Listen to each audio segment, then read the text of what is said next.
Hello friends, today we have come with a new video in which we will going to do all the concept related circle which you have studied previously. We are revising it full circle concept which we have done before so that you can use them and refresh it for using them in the current scenario. So let us begin. First, we're going to define the circle. The concept of circle is very nice. It is always defined as the circle is a set of infinite number of coplanar points. When I said set of infinite numbers of coplanar points, means the circle is made of points.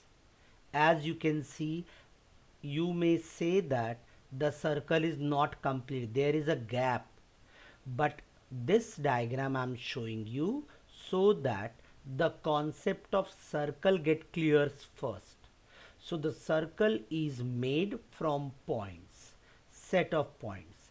Now what you see the gap, in that another point will come, and that is why we say here the circle is made of infinite number of the coplanar points.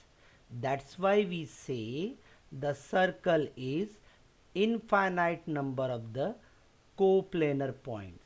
You will find as the other points are coming, the gaps are reducing.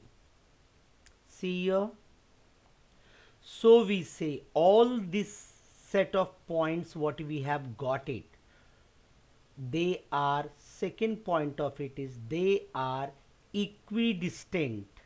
All this point what you have seen just now, they all are equidistant and they are lying at a fixed distance from fixed point.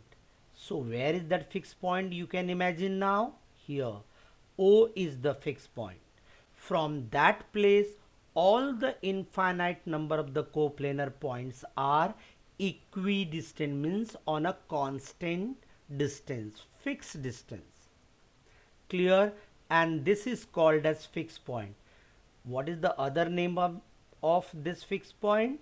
The other name for this fixed point is center. That's why we have given this fixed point as a name, center of the circle. Clear?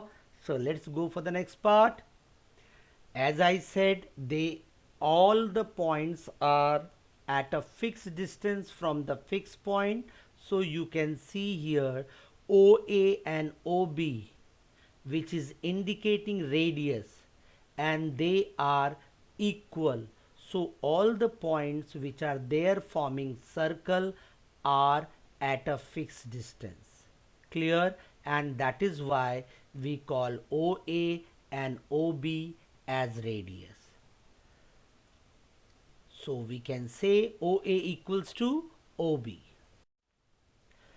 Let us see another concept, chord of a circle. A line segment joining any 2 points of a circle is called a chord. I won't take complete circle. I will take again dotted circle. That will give you more clear concept. It does not mean that you will also draw in the exam dotted circle. No, you have to draw complete circle. I am showing you with the dotted so that you can understand clearly. As you can see, chord is nothing but joining 2 points of the circle. So here is a circle, center, O, and now the 2 points you can see. On the circle we have 2 points which we will name it as A and B, and now I will going to draw a line. So the line which is passes through the 2 point of a circle, then what will be segment? The segment, as you know, segment is defined when the segment is formed between the 2 points, means the segment has end points. So A and B are the end point of the segment. Since this segment belongs to the line, we call it as a line segment. So as we say, line segment AB is a chord, which also can be said as segment AB is a chord. Clear? Let us see here the chords of a circle. As the chord moves towards the center of a circle, what happens? The length increases, or as it moves away from the center of the circle, the length decreases. Let us see here, again dotted so that it can be more clear to you. Center O, first chord we have AB. As you know, the line segment AB is a chord. It means segment AB. Now the second green chord we have drawn, you can see that the segment is completely joining the 2 points of the circle. So it is a chord. One more blue one, again you will see that they are joining the 2 point of the chord, but they are more closer to the center. So automatically the length of blue segment is more than the length of green one. Same way, if we take the green one, which again joining the 2 point of a circle, is called as a chord. But since it is passing through center also, it will be a longest chord. See, we are naming it. PQ will be called as a longest chord, and that is why the longest chord of a circle is known as diameter. And you can see also that O is the center, P and Q are the point on the circle. So OP will become one radius and OQ will become other radius. Therefore, diameter can be written as 2 into radius. I hope the concept of chord of a circle with diameter is clear. Let us go for the next one. Now congruent circles. What is congruent circles? The circles having congruent radii are called congruent circle. In a most simple way, when the two circles radius are equal, we can say that they are congruent circle. Clear? So we can say the center of O and P with the same radius, therefore it is a congruent circle. Let us go for the next concept. Concentric circles. Concentric circles. Again I will name it concentric circles. So the coplanar circle with the same center, the two circles or three circles are having same center but different radius. Their radii are different. Therefore we call them as a concentric circle. Let us see the picture. One circle is here, second circle is here. You can find that both the circle center are O and P, but the centers are one above the other. They are coincide with each other. Clear? So therefore what we can say, the two circles are called as concentric circles. Let's go for the next part. Intersecting circles. The circles having only 2 points common are called intersecting circles. So here are the circles. We have got it. They are intersecting at two different points, point L and M. So we say that the two circles having 2 points common, that is point L and point M, are known as intersecting circles. They should be coplanar also. Keep that in mind. The two coplanar circles. Now we will see some property what we have studied in the lower class. The perpendicular drawn from the center of the circle, see a circle and the chord is there.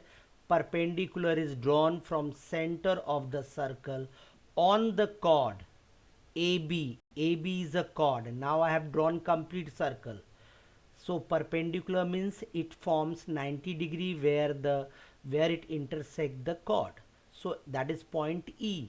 You will find that there is a E point where we have formed a symbol of a right angle.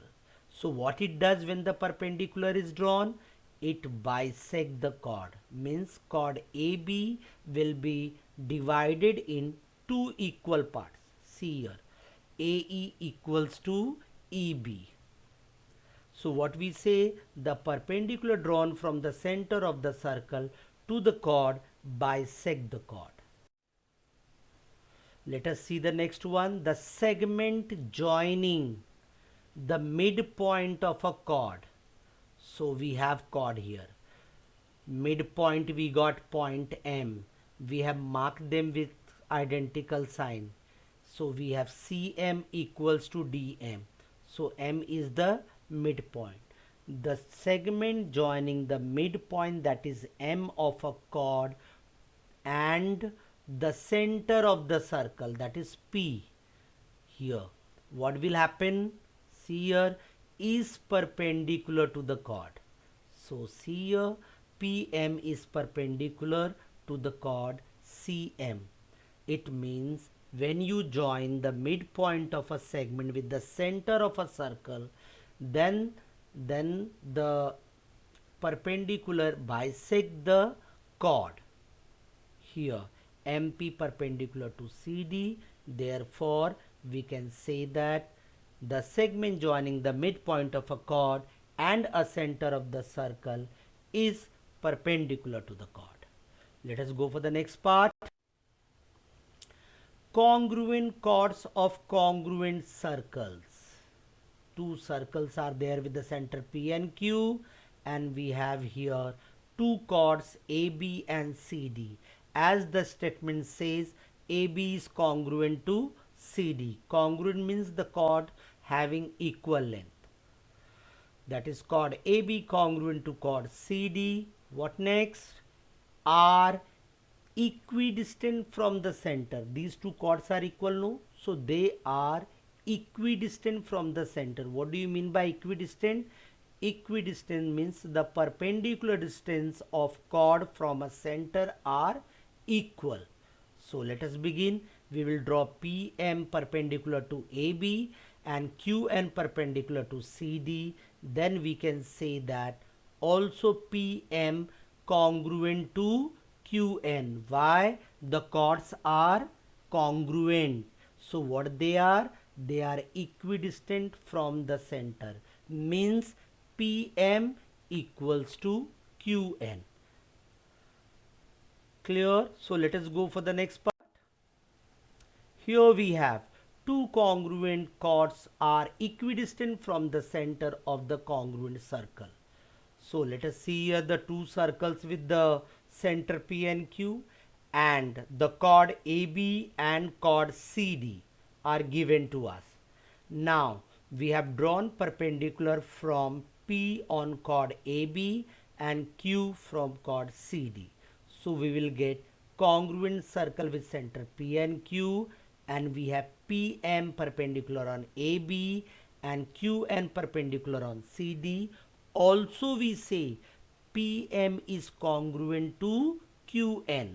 That means these two chords are equidistant from the center. What happens then? We get AB congruent to CD. We get AB congruent to CD. Therefore, we can say chords which are equidistant from the center of a congruent circle are congruent. Clear? I hope.